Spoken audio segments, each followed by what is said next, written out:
بسم اللہ الرحمن الرحیم والعاقبۃ للمتقین۔ السلام علیکم ایھا النبی ورحمۃ اللہ وبرکاتہ۔ پروگرام سیرت صحابیات لیے آپ کے سامنے پیش خدمت ہے آپ کے اپنی میزبان ڈاکٹر جہازیبہ عباسی۔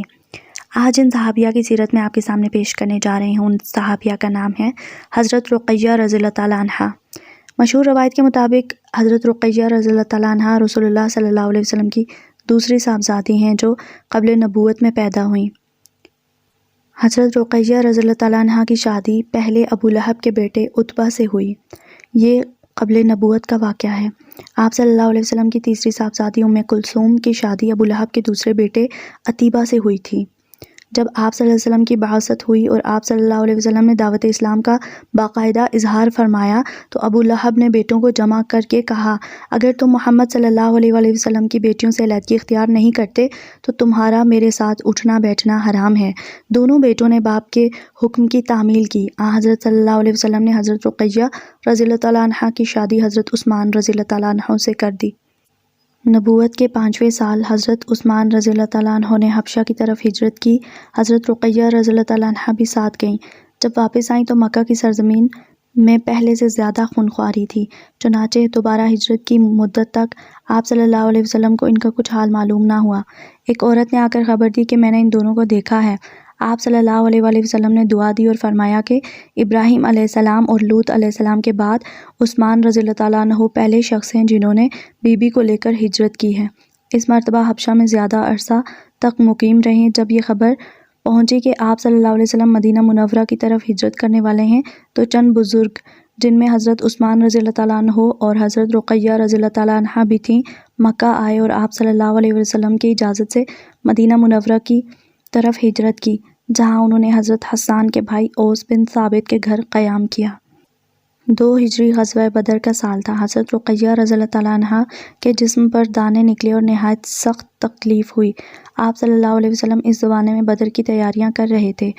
غزوہ کو روانہ ہوئے تو حضرت عثمان رضی اللہ تعالیٰ عنہ کو تیمارداری کے لیے چھوڑ دیا۔ عین اسی دن جس دن زید بن حارثہ نے مدینہ میں آ کر فتح کا مسرہ سنایا، حضرت رقیہ رضی اللہ تعالیٰ عنہ نے وفات پائی۔ آپ صلی اللہ علیہ وسلم غزوہ کی وجہ سے ان کے جنازے میں شریک نہ ہو سکے تھے، لیکن جب واپس آئے اور اس واقعہ کی اطلاع ہوئی تو نہایت رنجیدہ ہو کر قبر پر تشریف لائے اور ارشاد فرمایا، عثمان بن مظعون پہلے جا چکے ہیں، اب تم بھی ان کے پاس چلی جاؤ۔ اس فقرہ نے عورتوں میں کوہرام برپا کر دیا۔ حضرت عمر رضی اللہ تعالیٰ عنہ کوڑے لے کر مارنے کے لیے اٹھے۔ آپ صلی اللہ علیہ وسلم نے ہاتھ پکڑ لیا اور فرمایا، رونے میں کچھ حرج نہیں، لیکن نوحہ و بین شیطانی حرکت ہے، اس سے قطعاً بچنا چاہیے۔